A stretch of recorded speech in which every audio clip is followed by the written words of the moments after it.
Hi, everyone. Welcome back to Bufnagle the podcast, where we explore entertaining and enlightening discussions of the adventure of life and all things good, from science and technology to history and philosophy to leadership and success. We hope to give you a better understanding of the world and skills for everyone to pursue their own adventure.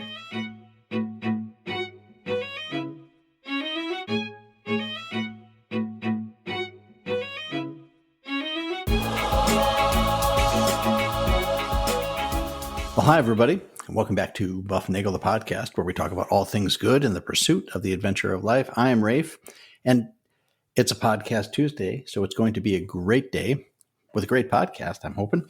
We're going to do something a little different today than I'm trying to think if we've ever done this in the past. Maybe we have. I'll think about that as we go along. Anyway, I'll think about that while you guys out there retain your status as the world's greatest listeners, because you have made us a global top 10% podcast. Remember, you can reach us at bufnagle@bufnagle.com. Remember to share the love, share the buff, give us a 5-star review, subscribe, like, all those things on your little podcast app on your phone. You can do that.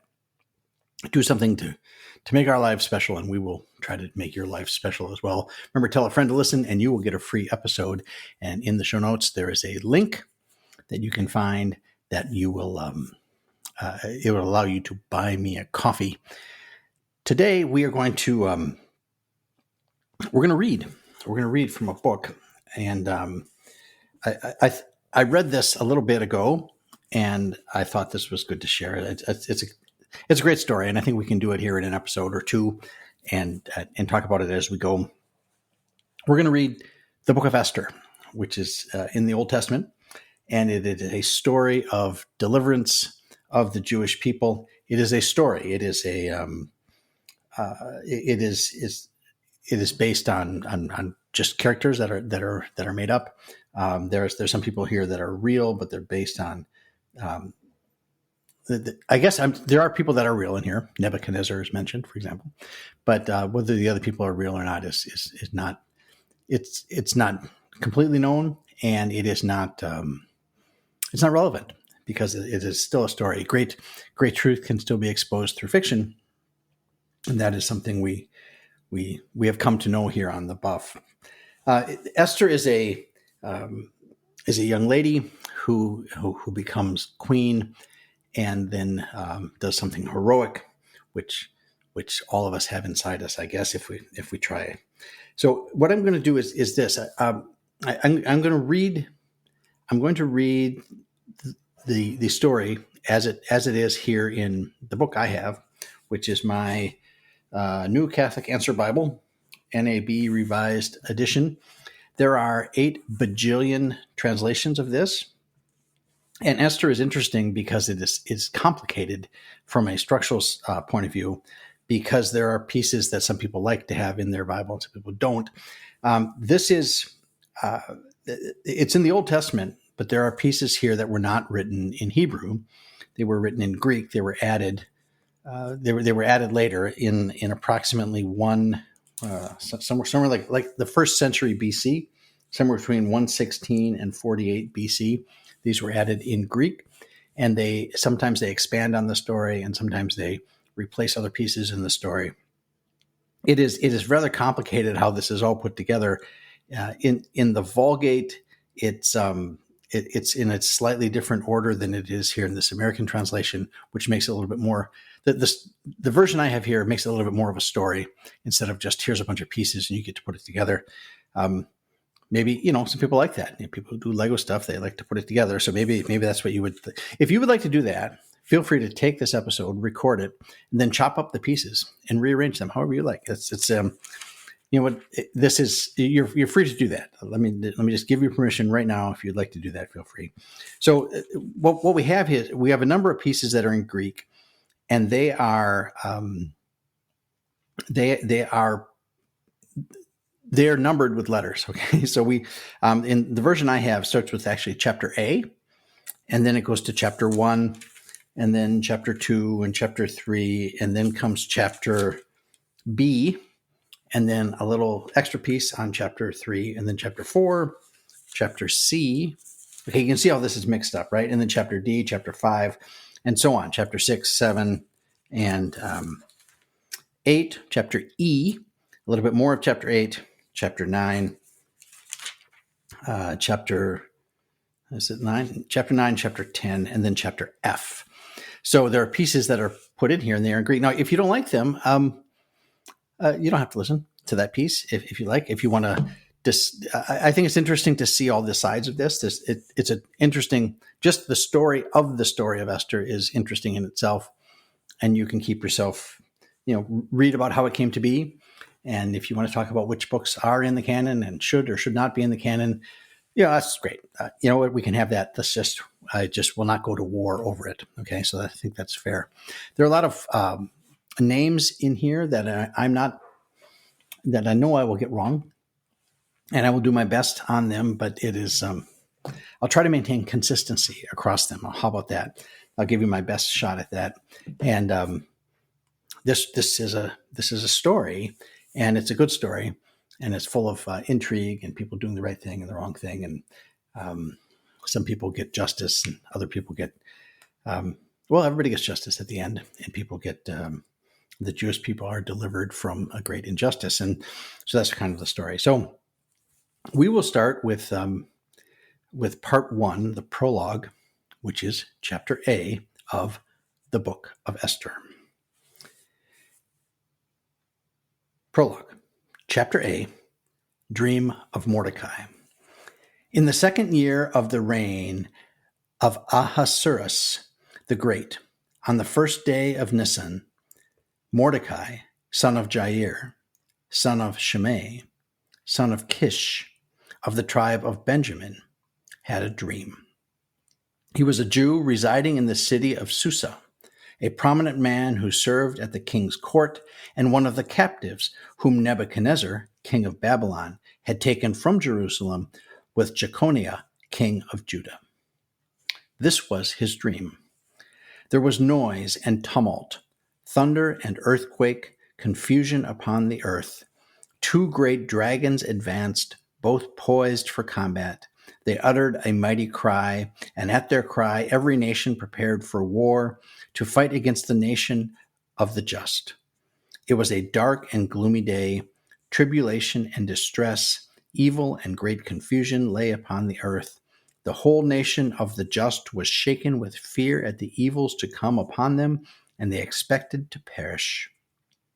Then they cried out to God, and from their crying there arose, as though from a tiny spring, a mighty river, a flood of water.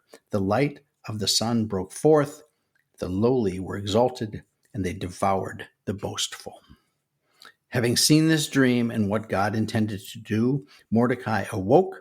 He kept it in mind and tried in every way until night to understand its meaning. Mordecai thwarts an assassination. Mordecai lodged in the courtyard with Bigthan and Teresh, 2 eunuchs of the king who guarded the courtyard. He overheard them plotting, investigated their plans, and discovered that they were preparing to assassinate King Ahasuerus. So he informed the king about them. The king had the 2 eunuchs questioned, and upon their confession, put to death. Then the king had these things recorded. Mordecai, too, put them in writing. The king also appointed Mordecai to serve at the court and rewarded him for his actions. Haman, however, son of Hammedatha, a Bogian, who was held in high honor by the king, sought to harm Mordecai and his people because of the 2 eunuchs of the king. Part 2, Esther becomes queen. Chapter 1, the banquet of Ahasuerus. During the reign of Ahasuerus, the same Ahasuerus who ruled over 127 provinces from India to Ethiopia, while he was occupying the royal house of the royal precinct of Susa, in the 3rd year of his reign, he gave a feast for all his officials and ministers, the Persian and Median army officers, the nobles, and the governors of the provinces. For as many as 180 days, he displayed the glorious riches of his kingdom and the resplendent wealth of his royal estate.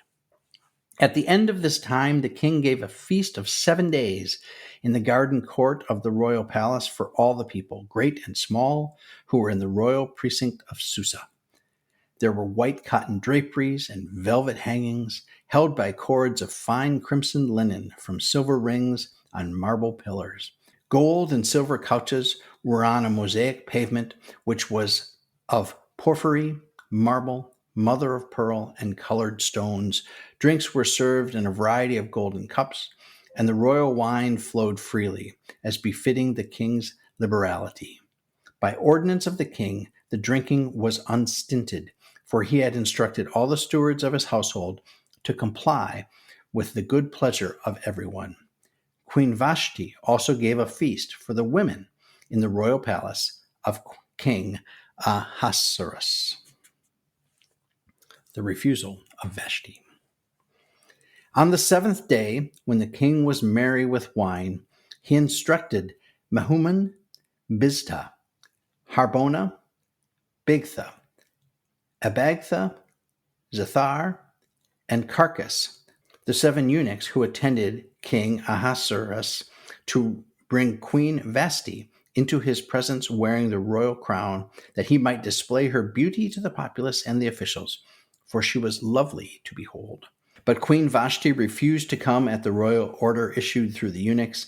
At this, the king's wrath flared up, and he burned with fury. He conferred with the sages who understood the times, because the king's business was conducted in general consultation with lawyers and jurists.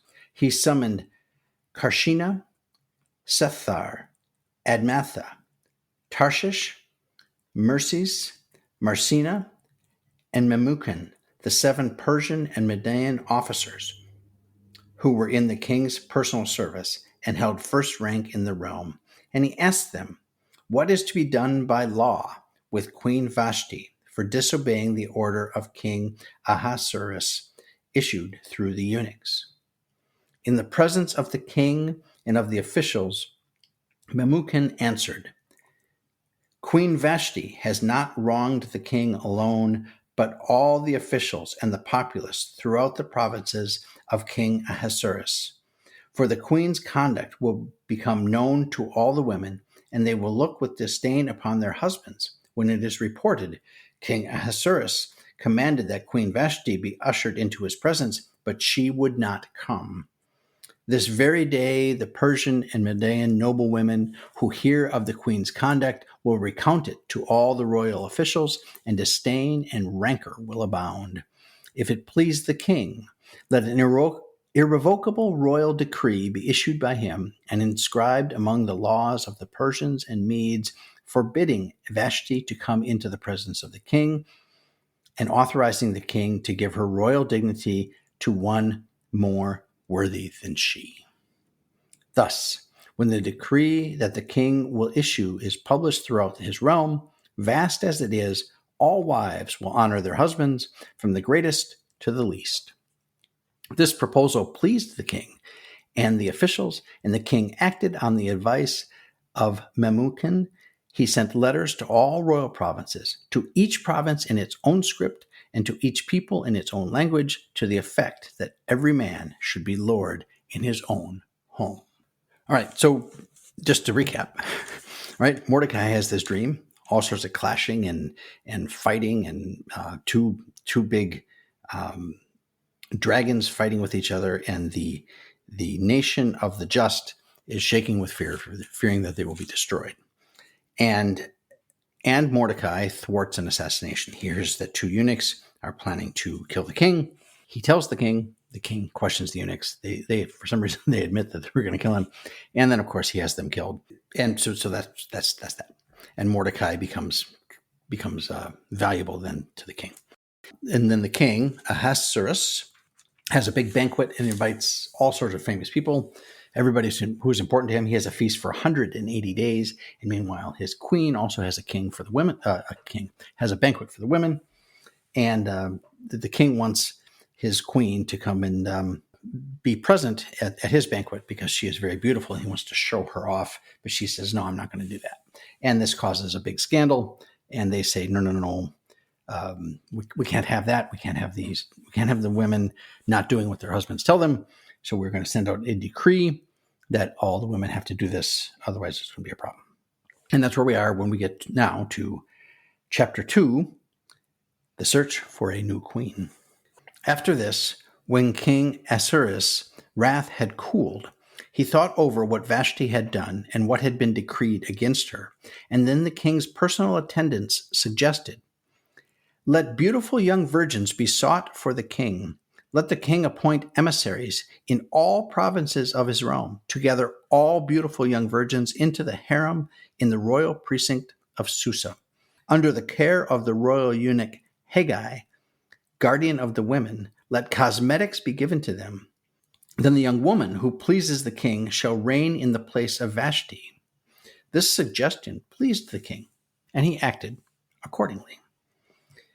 There was in the royal precinct of Susa a certain Jew named Mordecai, son of Jair, son of Shimei, son of Kish, a Benjaminite, who had been exiled from Jerusalem with the captives taken with Jeconiah, king of Judah, whom Nebuchadnezzar, king of Babylon, had deported. Now, we had read this piece in the Greek version back there, chapter A, at the beginning of the prologue, but now we're in chapter 2, the Hebrew version, and this is it's kind of a repeat. So yes, you have heard that before. He became foster father to his cousin Hadassah, that is, Esther.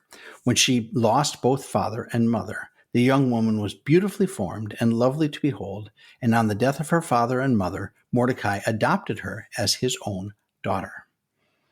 When the king's order and decree had been proclaimed, and many young women brought together to the royal precinct of Susa under the care of Haggai, Esther also was brought into the royal palace under the care of Haggai, guardian of the women.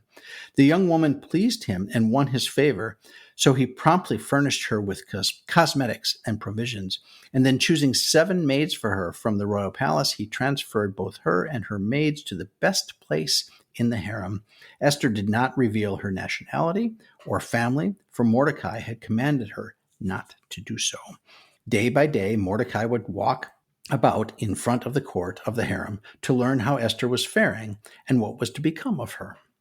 After the 12 months' preparation decreed for the woman, each went in turn to visit King Ahasuerus.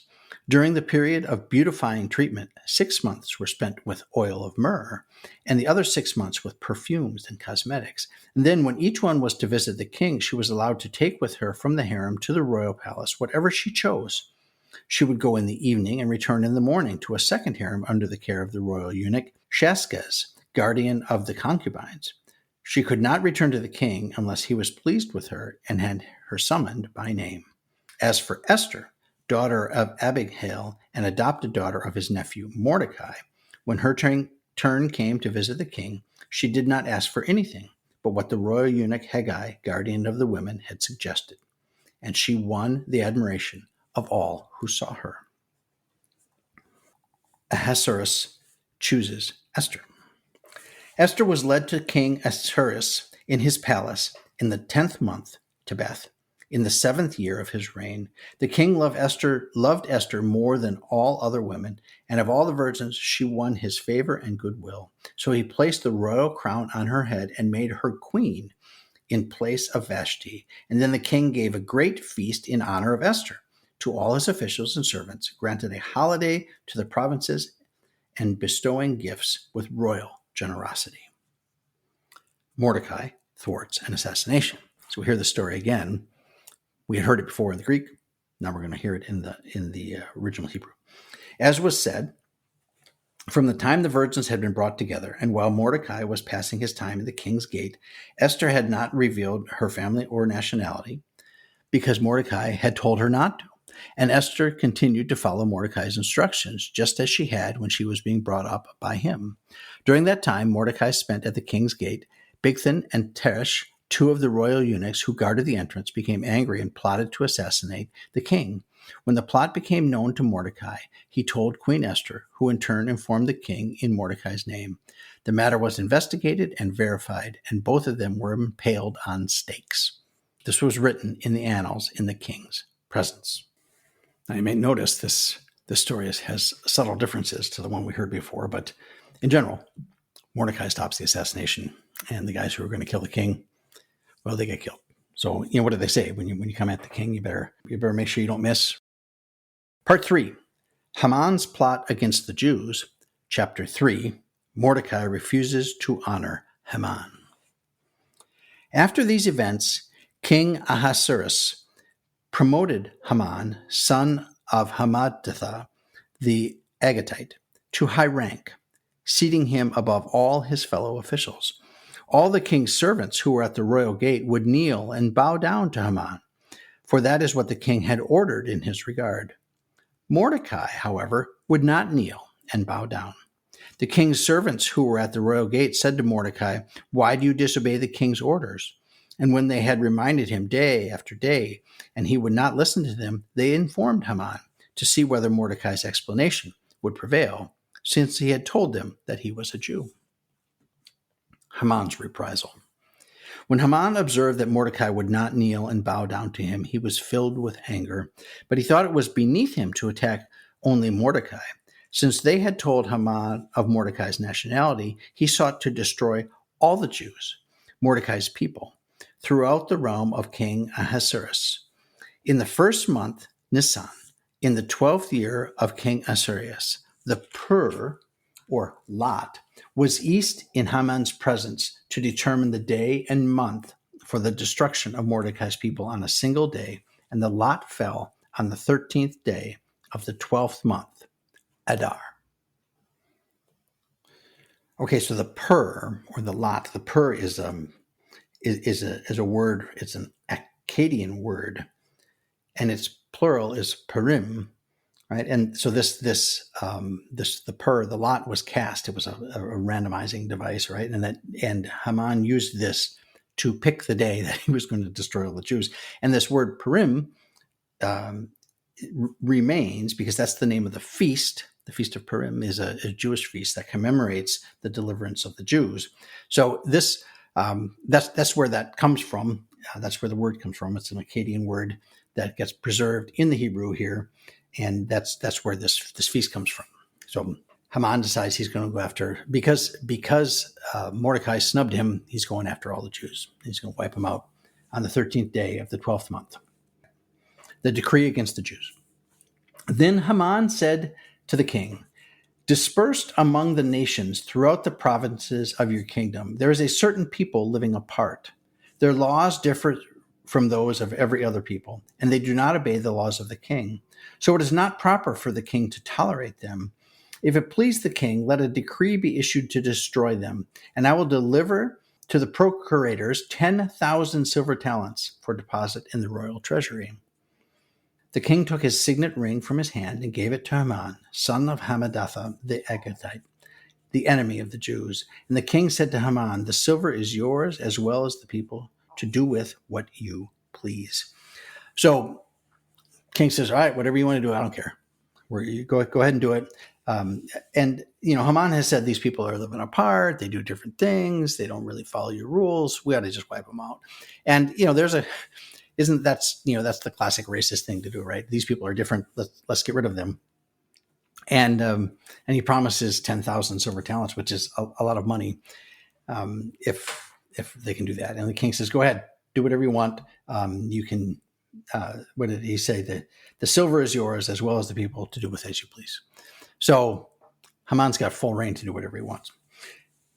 So the royal scribes were summoned on the 13th day of the first month, and they wrote, at the dictation of Haman, an order to the royal satraps, the governors of every province, and the officials of every people, to each province in its own script and to each people in its own language. It was written in the name of the king and sealed with the royal signet ring. Letters were sent by couriers to all the royal provinces to destroy, kill, and annihilate all the Jews, young and old, including women and children, in one day, the 13th day of the 12th month, Adar, and to seize their goods as spoils. So they're going to wipe them all out. They're going to kill all Jews on one day, and they're going to take all their money and all their stuff, and that'll be the end of that. There's the Great Purge, all right? That's what they're planning. Chapter B. So we're going back to the Greek now. Okay. And chapter B gives us a copy of the letter. And this is the letter. And it says this. This is a copy of the letter. The great king Ahasuerus writes to the satraps of the 127 provinces from India to Ethiopia, and the governors subordinate to them as follows. When I came to rule many peoples and to hold sway over the whole world, not being carried away by a sense of my own authority, but always acting fairly and with mildness, I determined to provide for my subjects a life of lasting tranquility. And by making my kingdom civilized and safe for travel to its farthest borders, to restore the peace desired by all people. When I consulted my counselors on how this might be accomplished, Haman, who excels among us in discretion, who is outstanding for constant goodwill and steadfast loyalty, and who has gained a place in the kingdom second only to me, brought it to our attention that, mixed among all the nations of the world, there is one people of ill will, which by its laws is opposed to every other people, and continually disregards the decrees of the king, so that the unity of the empire, blamelessly designed by us, cannot be established.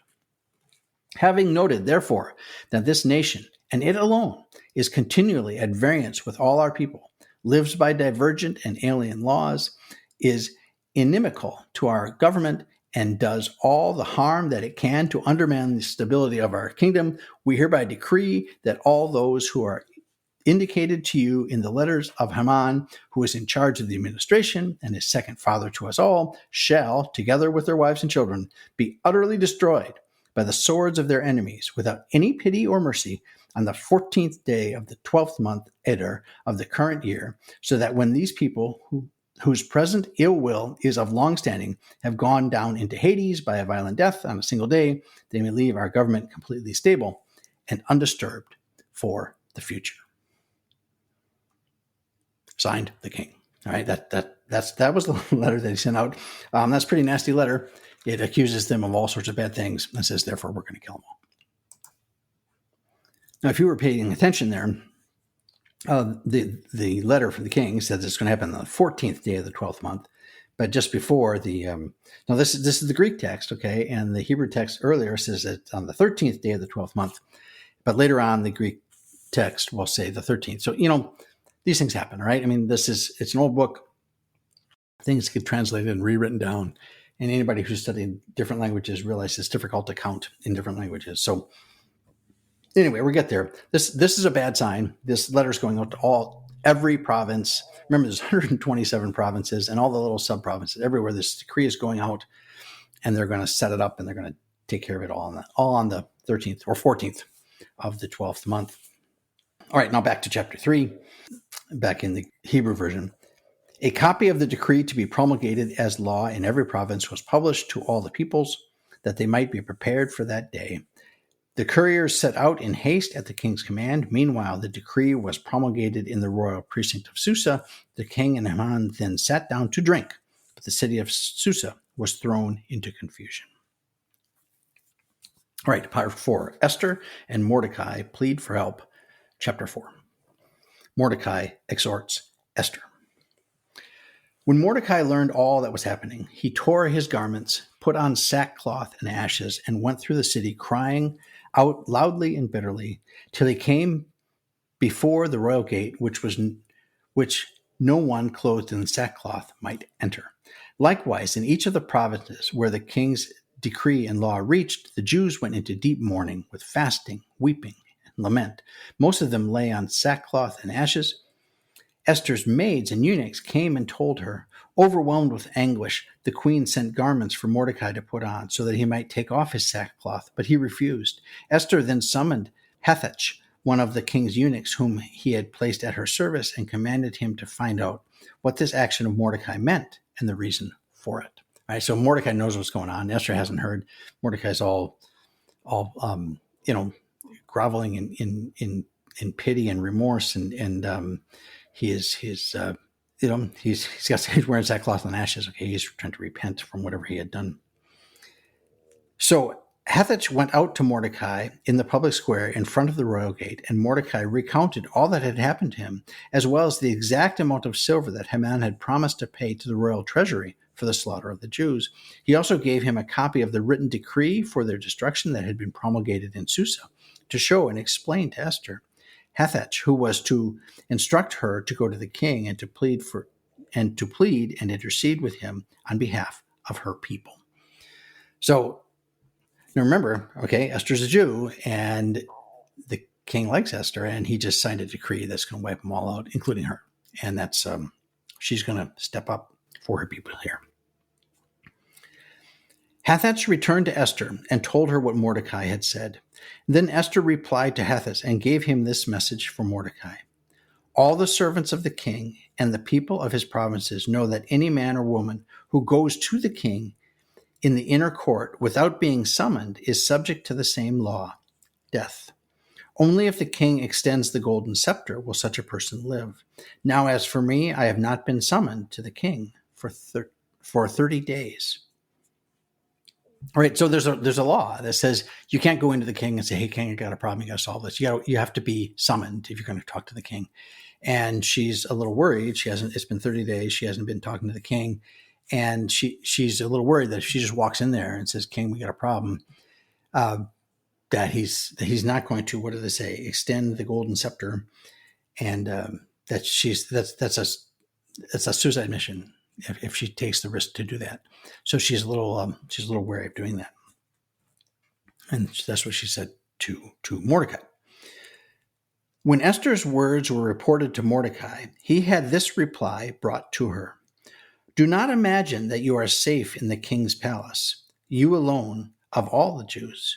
Even if you now remain silent, relief and deliverance will come to the Jews from another source, but you and your father's house will perish. Who knows? Perhaps it was for a time like this that you became queen." Now, I'm going to just, this is a really big sentence here, and this is the piece of the book that should resonate through the ages, regardless of who you are and what your background is and what your situation is. And the statement that Mordecai makes is, there's two statements here. One of them is, don't think that you're safe just because you're in the king's palace. That's not going to happen. Mordecai is fully going to trust in what does he call it? In other means, right? Deliverance will come to the Jews from another source. He's talking about divine intervention, divine providence, that kind of thing. The Jews will make it. Your family, though, if you don't do the right thing, they could be wiped out. Your father's family and you could be wiped out, even if you are inside the king's palace. And then he says, it might be you who are the one who's going to provide that deliverance. I mean, you were put here now at this time for a reason. And this is a thing that I hear a lot of people talking about now, that, I wish I could go back to older times. I wish other things, I wish I was born in a different time. I would have better fit in the 1930s or whatever. On the Buff here, we've talked a lot about that movie Midnight in Paris, where, the main character, Gil, goes back in time and he realizes that his desire for living in the old times, well, in the old times, they thought they should live in old times. And so there's always this image to live in a different time, this desire to live in a different time. And Mordecai is saying that to Esther. Perhaps it was for a time like this that you became queen. We don't know the purpose behind what everybody is doing, behind God's grand plan. We don't know that. It's hard to see, right? We have very little knowledge and vision of the whole grand picture. So we got to be careful with wanting to be somewhere else. Mordecai is saying to Esther, this is, what do they say? Now is your time. That you were in the movie Miracle. They say you were born to be hockey players. You were born to be here now. This is your time. And he's saying that to Mordecai is saying that now to Esther. Esther sent back to Mordecai the response: "Go and assemble all the Jews who are in Susa. Fast on my behalf, all of you, not eating or drinking night or day for 3 days. I and my maids will also fast in the same way. Thus prepared, I will go meet the king. Contrary to the law, if I perish, I perish." Mordecai went away and did exactly as Esther had commanded. So she says, I'll do it. I'll do it. I'm going to prepare. I'm going to fast. I want you guys to fast. I'm going to get all set up, and then I'm going to go. I'm going to do I'm not just going to march in there and start screaming and put my hand on my hip and start shouting. I'm going to have to be careful here and get things set up, and then I'm going to go, and whatever shall be, shall be. So what follows is chapter C, which is the Greek one, which is the prayer of Mordecai. Recalling all that the Lord had done, Mordecai prayed to the Lord and said, Lord, Lord, King and ruler of all, everything is in your power, and there is no one to oppose you when it is your will to save Israel. You made heaven and earth and every wonderful thing under heaven. You are Lord of all, and there is no one who can resist you, the Lord. You know all things. You know, Lord, that it was not out of insolence or arrogance or desire for glory that I acted thus in not bowing down to the arrogant Haman. I would have gladly kissed the soles of his feet for the salvation of Israel, but I acted as I did, so as not to place the honor of a mortal above that of God. I will not bow down to anyone but you, my Lord, and it is not out of arrogance that I am acting thus. And now, Lord God, King, God of Abraham, spare your people, for our enemies regard us with deadly envy and are bent upon destroying the inheritance that was yours from the beginning. Do not spurn your portion, which you redeemed for yourself out of the land of Egypt. Hear my prayer. Have pity on your inheritance and turn our mourning into feasting, that we may live to sing praise to your name, Lord. Do not silence the mouths of those who praise you. All Israel, too, cried out with all their strength, for death was staring them in the face. A prayer of Esther.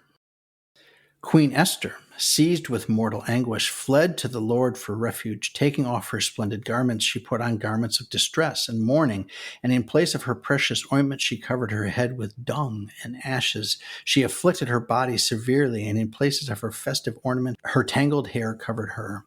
Then she prayed to the Lord, the God of Israel, saying, My Lord, you alone are our king. Help me, who am alone and have no help but you, for I am taking my life in my hand. From birth I have heard among my people that you, Lord, chose Israel from all the nations and our ancestors from among all their forebears as a lasting inheritance, and that you fulfilled all your promises to them. But now we have sinned in your sight, and you have delivered us into the hands of our enemies because we worshipped their gods.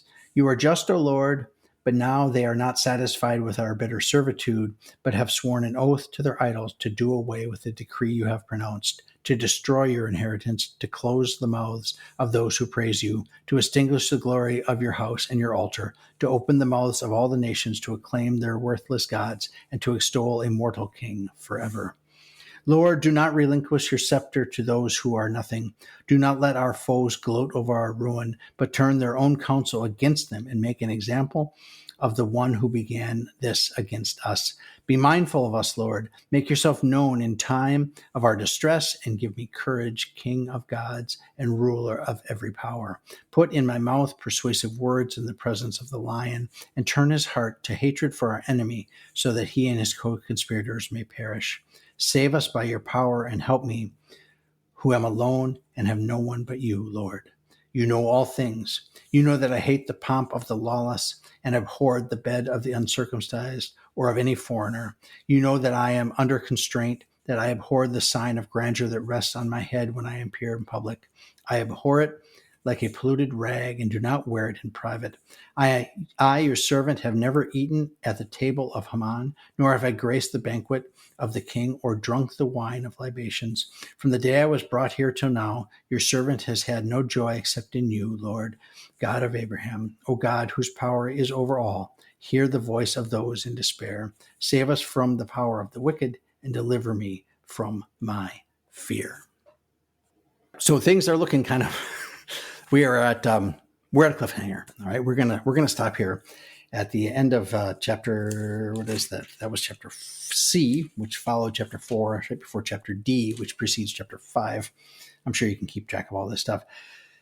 Things are not looking good for Esther. Things are not looking good for Mordecai. They're not looking good for the Jews.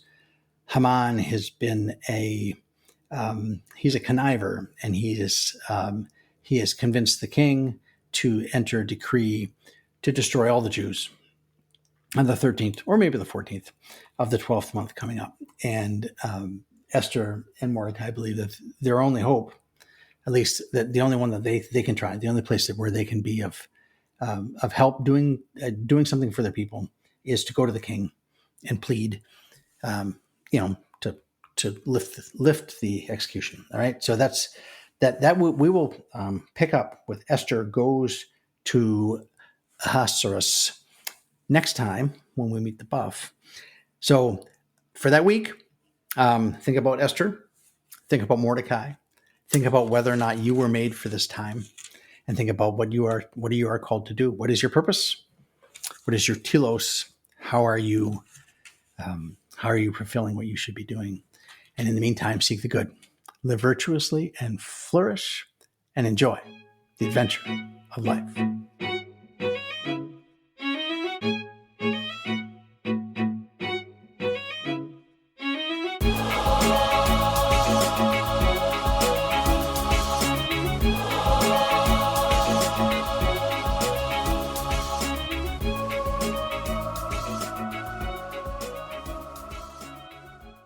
It's going to be a great day.